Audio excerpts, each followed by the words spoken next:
Hey everyone, Shane here with etrailer.com. I have a 2021 Chevy Tahoe. I'm going to walk through how to install Roadmaster's battery disconnect. Battery disconnect for this vehicle is going to be required when you're setting up the flat tow. It's going to have two cables coming off it. They're going to go directly to the positive battery post and the positive battery cable. This is going to allow you to disconnect the battery through the solenoid. It's also going to give you a switch that you can mount inside, so it makes it easy. You don't have to come out here and manually disconnect the battery each time you want to tow the vehicle. Now you may say to yourself, adding a battery disconnect is unnecessary because you can go out and you can disconnect it yourself. But I promise you, you do that a couple times if you flat tow a lot, disconnecting your battery each time you hook up and then getting to your destination and have to reconnect it. After several times of doing that, you're going to get tired of doing it. Adding a battery disconnect is going to make it much easier. It's going to give you a button. When you want to disconnect it, you push it. When you want to reconnect it, you push it again. You can see it's a nice flat button, so you can put it pretty much anywhere in the vehicle, hidden out of the way. Not hard to install. It gives you enough cable to run your button inside pretty much anywhere within 10 feet of the solenoid. Other than that, let's go ahead and show you how to get it installed. Starter installation, our battery disconnect needs to be mounted vertical. It's going to come with two self-tappers. You want to make sure, the firewall is a good place to put it on the outside here. You just want to make sure there's nothing behind it, and if that goes through, it's going to damage it. These wires, the two cables coming off it, are going to have to be turned because they come facing down. They're going to have to be turned up. You're going to need 2 1/2-inch wrenches. I will tell you, that nut in there, it's a small space. So you're going to have to find a skinny one. That nut, make sure it does not turn when you loosen this. Loosen this a little bit, enough to where you can get this, pull this line up to where you need it. Hold that one in place and then tighten this back down. You're going to make sure you do the same thing on the other side. Now you want to make sure when you mount that, you mount it close enough so it's hooked up to the battery post and the battery cable. Each line is going to be marked battery cable and battery post. Sometimes these stickers come off and they get mixed up or put on the wrong one. Make sure the one coming off the right side is going to the battery post. If you look at the instructions, it'll show it. The one on the right goes to the post. This one goes to the battery cable. So we need to get our cables hooked up through our battery. You'll notice this big plate here. This nut we're going to remove. We're going to loosen this one and we're going to take this whole post off of there. We're actually going to take it and turn it so that we can use this post for our battery post cable, and then we can take the plate that's going to the rest of our cables out there and we can nut and bolt it right to the plate.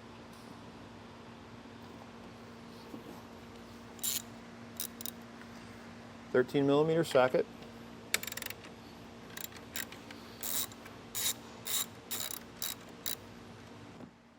I'm going to take and lift this plate. Now we want to make sure we're not bending this too much. It's got a few little tabs that are holding it in place, so we don't want to damage it.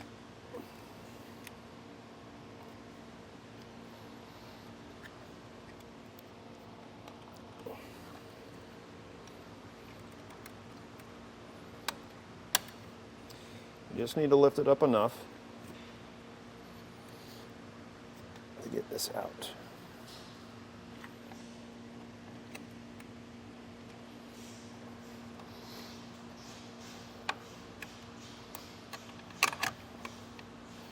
Just like that.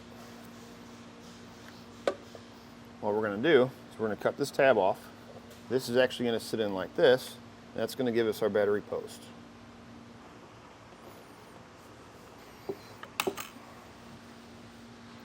We can trim the rest of that up with a knife. We can take this, set it back in place.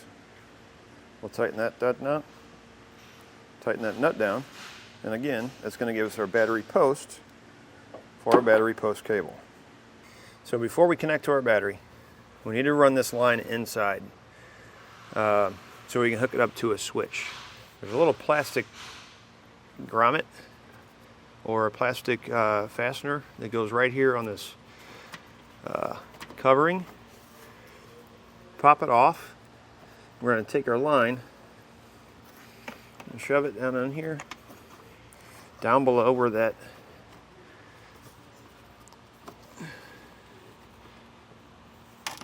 thing pops in there. And then we'll take the rest of our line and we'll run it right down to a grommet right back here. So the gray wire that you routed inside through the grommet for your switch, you've always found that this is a good place to put it, if you can put it here. In our case, we can. Most of the time these panels come off pretty easy. The switch is unseen, we don't have to drill into the dash anywhere else. If you pop out this bottom corner of this end panel, reach up and grab this, it'll just pop out. So now what we're going to do is we're going to drill a 5/8 hole into this panel. The switch will actually sit flush, so we don't have to worry about the door touching it. Route your wire, you just want to route it up above everything.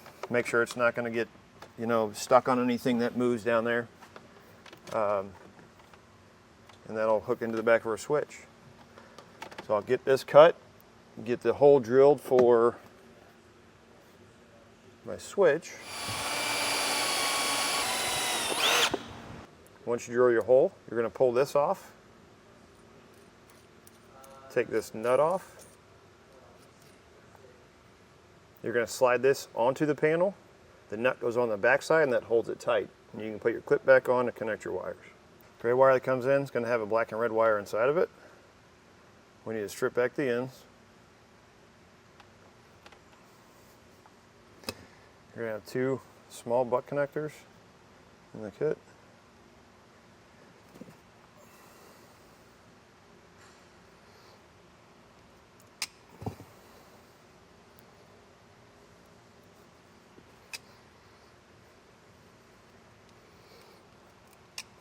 Crimp them on. Take your panel. It's going to have a yellow and blue wire. The yellow wire is going to connect to the red, blue is going to go to the black.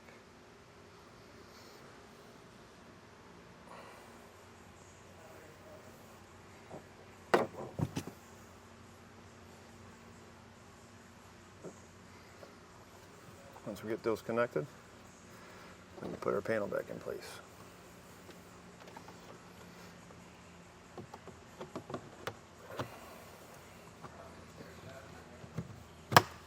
You're going to have a small bolt like this in your kit.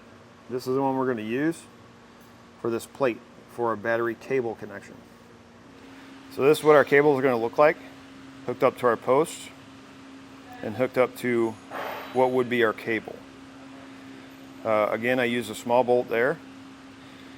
On the inside of the cover, you are going to have to trim a little bit for this bolt right here for the cover to snap back into place. Once that little bit is trimmed, you can see that the cover snaps right back into place. Next thing we need to do to test it is we're going to take our fuse. We're going to put it in our fuse holder for our switch. We'll test it out. If you notice the dash lights,